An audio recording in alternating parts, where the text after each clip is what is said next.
High court అడ్వకేట్గా practice చేస్తున్నాను.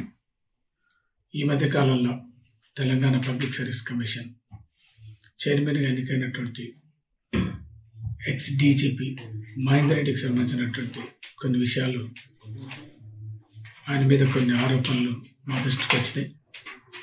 దీని మీద ఒక న్యాయవాదిగా నేను గౌరవ ముఖ్యమంత్రి రేవంత్ రెడ్డి గారికి, గవర్నర్ తమిళసై గారికి, తర్వాత ఈ రాష్ట్ర DGP director general of police, anti corruption bureau, వీళ్ళందరికీ ఒక రిప్రజెంటేషన్ చేసినాం. ఏంటి అని అంటే, ఈ ఎక్స్ డీజీపీ అయినటువంటి మహేందర్ రెడ్డి గారు చాలా పెద్ద ఎత్తున అక్రమాలకు పాల్పడ్డట్టుగా మాకు ఆధారాలు ఉన్నాయి. ఇట్లాంటి వ్యక్తిని మరి చైర్మన్గా పెట్టడం, ఎందుకు పెట్టారు, ఎలా పెట్టారు, దాని మీద అతని మీద ఉన్నటువంటి ఆరోపణల మీద విచారణలు చేయాలని చెప్పేసి మేము డిమాండ్ చేస్తున్నాం. ముఖ్యంగా వీరు సిపిగా, డీజీపీగా పోలీస్ డిపార్ట్మెంట్లో వివిధ రకాల హోదాలలో పెద్ద ఆఫీసర్గా పనిచేయటం అనేది జరిగింది. వారు ఈ దేశంలోనే రిచెస్ట్ డీజీపీగా పేరు పొందారు.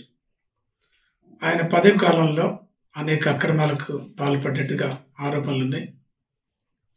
ఆయన విపరీతంగా నయీం అనేటువంటి ఒక గ్యాంగ్స్టర్ తోటి రకరకాల హత్యలు చేయించడం, ల్యాండ్ సెటిల్మెంట్ చేయించడం, ఇబ్బందులు పెట్టడం, ఆస్తుల్ని కూడబెట్టినట్టుగా దగ్గర 80,000 కోట్ల నుంచి 1,00,000 కోట్ల రూపాయల వరకు ఆయన ఆస్తులు బినామీల పేరుతోటి, ఆయన కుటుంబ సభ్యుల పేరుతోటి, భార్య పిల్లల పేరుతోటి, ఆయన ఫాలోవర్ల పేరుతోటి, అన్నలు తమ్ముళ్ళ పేరుతోటి, అన్నల కొడుకులు తమ్ముళ్ళ కొడుకుల పేరుతోటి, బిడ్డల పేరుతోటి అమెరికాలో సాఫ్ట్వేర్ కంపెనీ ఎస్టాబ్లిష్ చేయటం, తర్వాత రియల్ ఎస్టేట్ వ్యాపారం చేయటం, రకరకాల రియల్ ఎస్టేట్ కంపెనీలలో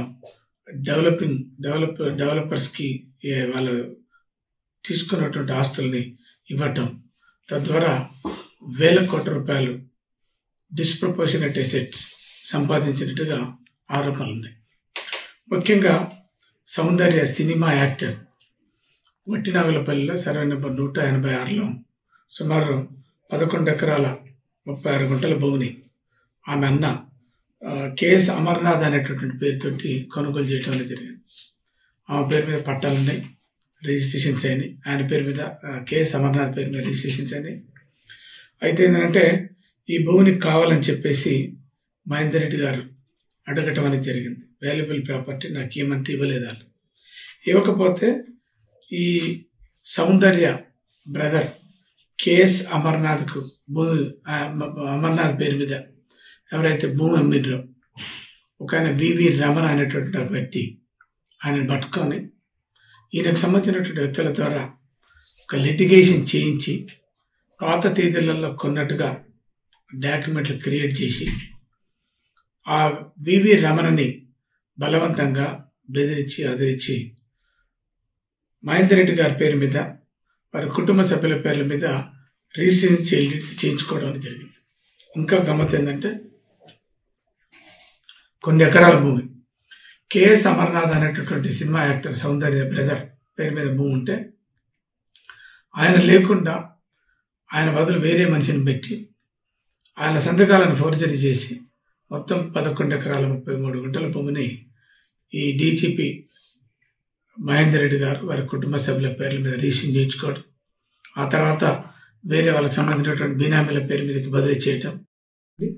ఆయన కర్నూలు ఎస్పీగా పనిచేస్తున్నప్పుడు వివిధ రకాల క్రైమ్లలో కొన్ని వెహికల్స్ని సీజ్ చేయటం అనేది జరిగింది.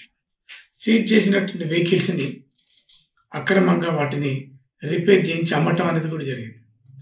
ఆ ఇన్సిడెంట్ మీద అప్పుడున్నటువంటి ఏసీపీ అధికారులు ఒక కేసు నమోదు చేశారు. దాంట్లో ఇలియా అనేటటువంటి ఒక డైరెక్టర్, ఒక పెద్ద ఏసీబీ ఆఫీసర్ని కూడా దాంట్లో అపాయింట్ చేశారు. ఆయనని బదిలీ చేయించడం, ఆ కేసును మూసివేయించడం అనేటువంటిది కూడా జరిగింది. అంతేకాక దుర్గామాత సొసైటీ, కేపీహెచ్పి పరిధిలో ఉన్నటువంటి ఒక దుర్గామాత సొసైటీలో సుమారు ఒక 500 నుంచి 600 కోట్ల రూపాయల విలువ కలిగినటువంటి 160 ప్లాట్లని సర్వే నెంబర్ 168-63లో వాళ్ళ భార్య పేరు మీద, కొడుకుల పేర్ల మీద అక్రమంగా రిజిస్ట్రేషన్ చేయించుకోవడం అనేది జరిగింది ఒక సెటిల్మెంట్ పేరుతోటి. అంతేకాక వీరు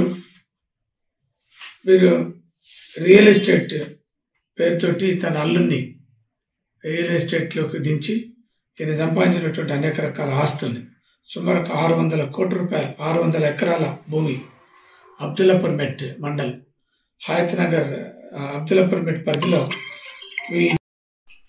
వీరు వాళ్ళ అన్నల పేరు మీద, తమ్ముళ్ళ పేరు మీద రకరకాల వేల కోట్ల రూపాయల ఆస్తుల్ని కూడబెట్టడం అనేటువంటి జరిగింది. ఒక 16 కోట్ల రూపాయల విలువ కలిగినటువంటి ఒక బిల్డింగ్ని సిసిఎస్ బిల్డింగ్ కట్టారు. సిసిఎస్ బిల్డింగ్, ఆ బిల్డింగ్ కమిషనర్ సిసిఎస్ బిల్డింగ్ అని రెనోవేషన్ పేరుతోటి 16 కోట్ల రూపాయలు ప్రభుత్వం నుంచి డ్రా చేయడం అనేది జరిగింది.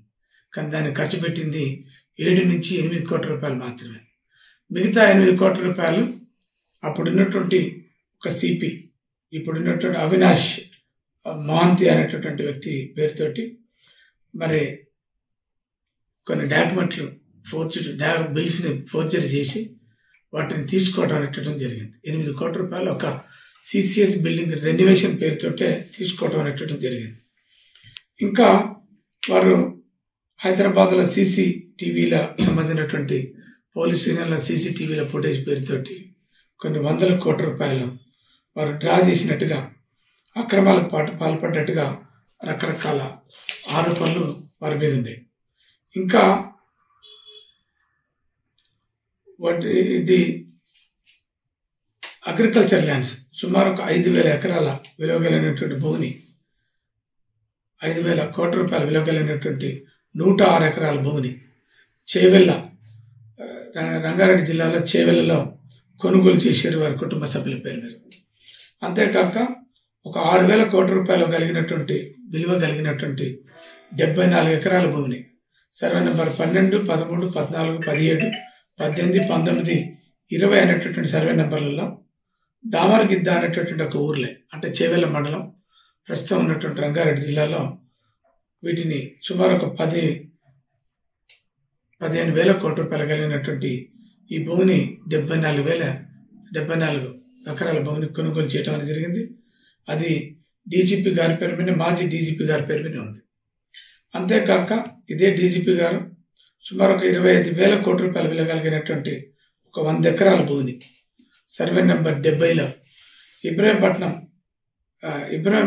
ఇబ్రహీంపల్లి అనేటటువంటి ఒక ఊర్లే, అది కూడా చేవెళ్ళ మండలంలోనే విపరీతంగా కెమికల్ లిమిటెడ్ అనేటువంటి ఒక ఫ్యాక్టరీ పేరుతోటి కొని ఆ ఫ్యాక్టరీని దాంట్లో ఎస్టాబ్లిష్ చేయడం అనేది జరిగింది. దాంట్లో ఈ డీజీపీ గారు ఉన్న మేనేజింగ్ పార్ట్నర్గా స్లీపింగ్లో కొనసాగుతూ ఉంటారు.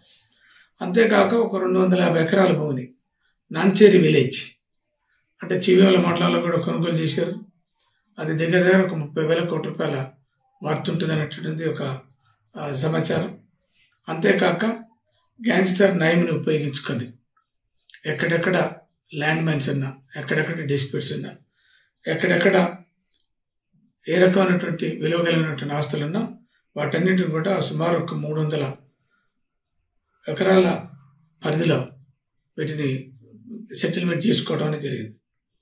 ఇక్కడ గ్యాంగ్స్టర్ నైమ్ 18 ఎకరాల 5 గుంటల భూమిని రాయగిరి విలేజ్, యాదగిరిగుట్ట మండలంలో సరిచేసి ఇవ్వటం అనేది జరిగింది.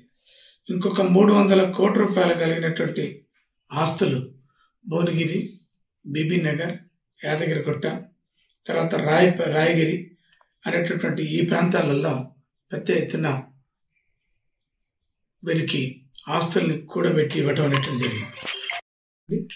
ఆయన కర్నూలు ఎస్పీగా పనిచేస్తున్నప్పుడు వివిధ రకాల క్రైమ్లలో కొన్ని వెహికల్స్ని సీజ్ చేయటం అనేది జరిగింది. సీజ్ చేసినటువంటి వెహికల్స్ని అక్రమంగా వాటిని రిపేర్ చేయించి అమ్మటం అనేది కూడా జరిగింది. ఆ ఇన్సిడెంట్ మీద అప్పుడున్నటువంటి ఏసీపీ అధికారులు ఒక కేసు నమోదు చేశారు. దాంట్లో ఇలియా అనేటటువంటి ఒక డైరెక్టర్, ఒక పెద్ద ఏసీబీ ఆఫీసర్ని కూడా దాంట్లో అపాయింట్ చేశారు. ఆయనని బదిలీ చేయించడం, ఆ కేసును మూసివేయించడం అనేటువంటిది కూడా జరిగింది. అంతేకాక దుర్గామాత సొసైటీ, కేపీహెచ్పి పరిధిలో ఉన్నటువంటి ఒక దుర్గామాత సొసైటీలో సుమారు ఒక 500 నుంచి 600 కోట్ల రూపాయల విలువ కలిగినటువంటి 160 ప్లాట్లని సర్వే నెంబర్ 168-63లో వాళ్ళ భార్య పేరు మీద, కొడుకుల పేర్ల మీద అక్రమంగా రిజిస్ట్రేషన్ చేయించుకోవడం అనేది జరిగింది ఒక సెటిల్మెంట్ పేరుతోటి. అంతేకాక వీరు రియల్ ఎస్టేట్ పేరుతోటి తన అల్లుని రియల్ ఎస్టేట్లోకి దించి ఈయన సంపాదించినటువంటి అనేక రకాల ఆస్తుల్ని సుమారు 600 కోట్ల రూపాయలు, 600 ఎకరాల భూమి అబ్దుల్లాపూర్ మెట్ మండల్, హయత్ నగర్ అబ్దుల్లాపూర్ మెట్ పరిధిలో వాళ్ళ సేల్ డీడ్స్ని యూనిలాటరల్ క్యాన్సిలేషన్ కింద చేయించడం పాల్పడి 1000 కోట్ల రూపాయలకు సంబంధించినటువంటి ఆస్తిని గ్రాప్ చేయడం అనేటటువంటి జరిగింది. అంతేకాక ఈ డీజీపీ గారి బ్రదర్ ఎన్ఎస్పిలో ఎస్సీగా సూపరింటెండెంట్ ఇంజనీర్గా పనిచేయడం అనేది జరిగింది నాగార్జున సాగర్. అదే వట్టినాగులపల్లిలో రామచంద్రారెడ్డి వీరి బ్రదర్ పేరుతోటి ఒక 12 ఎకరాల గవర్నమెంట్ ల్యాండ్ లావుని పట్ట భూముల్ని ఆయన పేరు మీద రెవెన్యూ అధికారులతో కుమ్మక్కై రిజిస్ట్రేషన్ చేయించుకోవడం అనేది జరిగింది. ఇట్లా ఒకటే కాదు, నయీం అనేటువంటి ఒక గ్యాంగ్స్టర్ని ఉపయోగించి ఈ రాష్ట్రంలో పెద్ద పెద్ద ల్యాండ్ మైన్స్, తర్వాత పెద్ద పెద్ద ఇష్యూస్ అన్నిటిని కూడా గ్రాప్ చేయటం, గ్యాదర్ చేయటం, వాటన్నిటిని కూడా తీసుకోవటం అనేటటువంటి ఆరోపణలు విపరీతంగా ఉన్నాయి. అందుకనే ఒక అంత పెద్ద స్థాయిలో పనిచేసేటటువంటి ఒక డీజీపీ మీద ఇట్లాంటి ఆరోపణలు రావటం దురదృష్టకరమైనటువంటి అంశం. వారు ఈ రకంగా ఆస్తులు సంపాదించుకోవడానికి అప్పుడున్నటువంటి బీఆర్ఎస్ పెద్దలు, నాయకులు, మంత్రులు అందరూ కూడా డైరెక్ట్గా ఇండైరెక్ట్గా సహకరించారు. తర్వాత డిపార్ట్మెంట్లో చాలామంది ఆయనకు సంబంధించినటువంటి కొంతమంది ఫాలోవర్స్ని పెట్టుకొని విపరీతంగా ల్యాండ్ సెటిల్మెంట్ చేసి కొన్ని 1000 కోట్ల రూపాయలు సమీకరించడం, దాంతో ఆస్తులు కొనడు, దాంతో విపరీతంగా ఈ ల్యాండ్ మైన్స్ని తీసుకొని రియల్ ఎస్టేట్ వ్యాపారం చేస్తూ ఇలా దగ్గర 80 నుంచి 1,00,000 కోట్ల రూపాయలకు తన ఆస్తులు కలిగి ఉండనటువంటిది ఒక పెద్ద ఎత్తున ఆరోపణలు వస్తూ ఉన్నాయి. అందుకనే ఇట్లాంటి ఈ డిస్ప్రపోర్షనేట్ అసెట్స్ మీద యాక్షన్ తీసుకోవాలని, ఎంక్వైరీ చేయాలని నేను గౌరవ ముఖ్యమంత్రి గారికి, తర్వాత డీజీపీ యాంటీ కరప్షన్ బ్యూరోలకు కంప్లైంట్ పెట్టాను. అంతేకాక ఈ రాష్ట్ర గవర్నర్ కూడా కంప్లైంట్ పెట్టాను. దీని మీద విచారణ చేయాలి, ఆయనకు సంబంధించినటువంటి అక్రమ ఆస్తుల మీద విచారణ చేయాలి. ఆయన డీజీపీగా ఉండి, సిపిగా ఉండి, రకరకాల పొజిషన్లలో ఉండి ఆయన చేసినటువంటి అనేక అక్రమాల మీద చర్యలు తీసుకోవాలి. ఈ రాష్ట్ర ప్రజలకు ఆయన మీద ఉండేటటువంటి ఒక రకమైనటువంటి ఆరోపణలన్నింటినీ కూడా